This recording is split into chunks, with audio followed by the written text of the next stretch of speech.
Cordes vocales enflammées, cause, symptômes et traitement. L'inflammation des cordes vocales provoque des changements dans la voix et est douloureuse.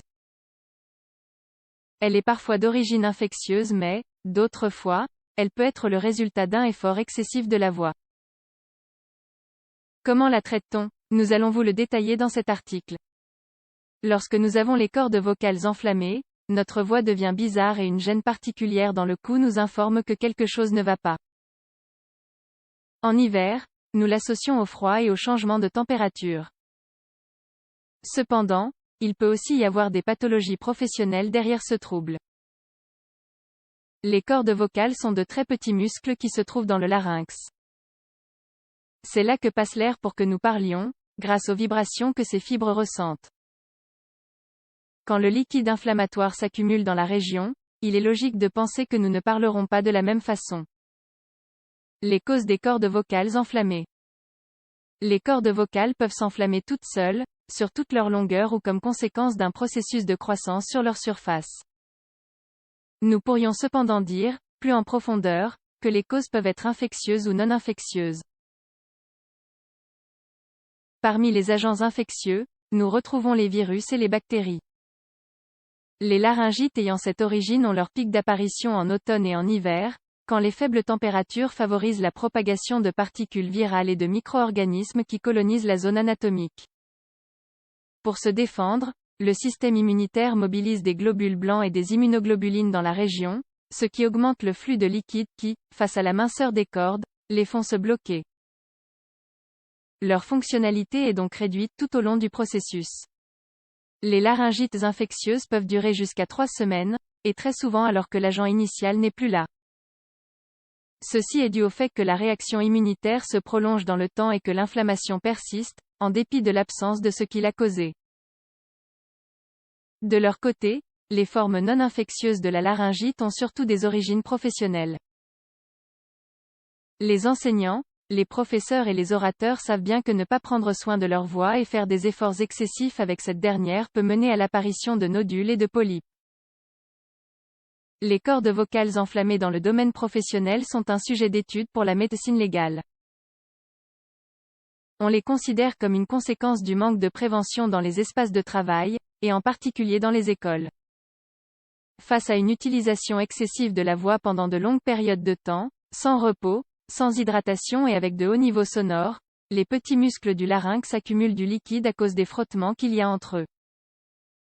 Si tout cela se répète, on peut en arriver à une chronicité. Symptômes de la laryngite. Lorsque nous parlons de laryngite ou de cordes vocales enflammées, la première chose que nous reconnaissons est l'altération de la voix. Malgré cela, comme nous le verrons par la suite, ce n'est pas le seul signe qui indique un problème. Les changements dans la voix ont des nuances. Certaines personnes l'intensité de leur voix diminuer, même en voulant crier ou en essayant de parler plus fort. D'autres font l'expérience d'une perte complète de la voix, dans un cadre que nous appellerions aphonie. Les douleurs ne sont pas inhabituelles. On les confond parfois avec une pharyngite, le pharynx se situe au-dessus du larynx, ou avec une difficulté à avaler, associée par erreur à l'œsophage. La laryngite fait mal de façon insidieuse et répétitive, à toute heure, compliquant le repos et le sommeil. Les ronflements font d'ailleurs partie du spectre de présentation des cordes vocales enflammées. Chez des personnes en surpoids, ils sont plus évidents car, quand elles sont en position horizontale, le poids du cou fait davantage pression sur le larynx et interrompt le passage de l'air. La paralysie des cordes vocales due à une inflammation est la forme la plus grave du trouble. Étant donné qu'il s'agit de muscles, il faut savoir qu'ils peuvent finir par s'épuiser à cause de l'effort démesuré qu'ils doivent faire. Ils peuvent même perdre leur tonus musculaire caractéristique. Comment traiter les cordes vocales enflammées? Le traitement de la pathologie dépendra de la cause.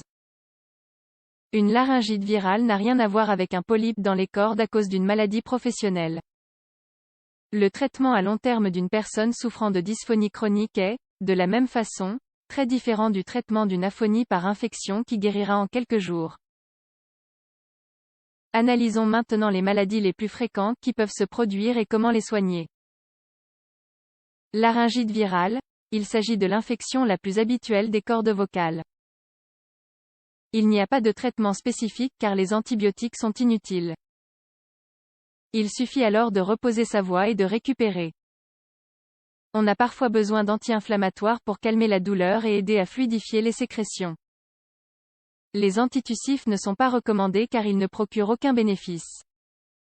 Nodules et polypes, ces surcroissances dans les cordes vocales se traitent à travers une étude qui peut aussi être thérapeutique, comme la laryngoscopie. On introduit un dispositif dans le nez, avec une caméra intégrée et des outils de travail chirurgicaux.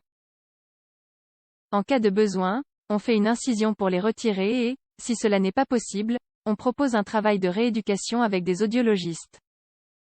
Cancer du larynx, le plan de traitement oncologique pour cette pathologie se détermine en fonction de la sévérité et du stade auquel on se trouve.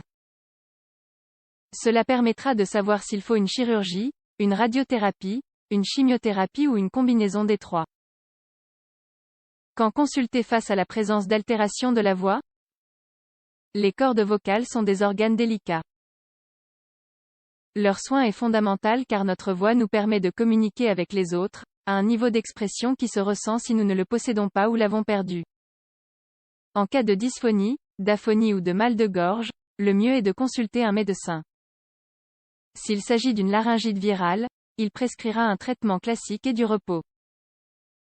En revanche, si l'on pense à des nodules ou des polypes, l'otorhinolaryngologiste nous fera un examen invasif pour voir directement ce qu'il se passe. Ce sera rapide et permettra d'aboutir à un diagnostic.